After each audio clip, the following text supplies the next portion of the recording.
Pinagnakawan na minatilyo pa ang isang minor de edad na babae. Natagpuan siyang patay sa kanilang bahay sa Caloocan. Kwento ng ilang saksi, may narinig silang sigaw na humihingi ng tulong.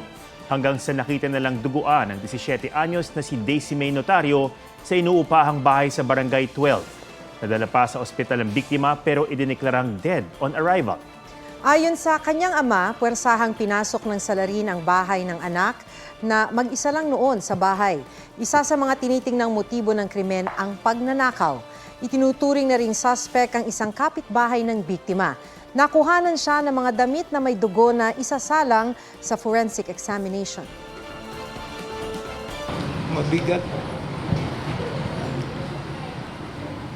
Napakahirap sabihin eh.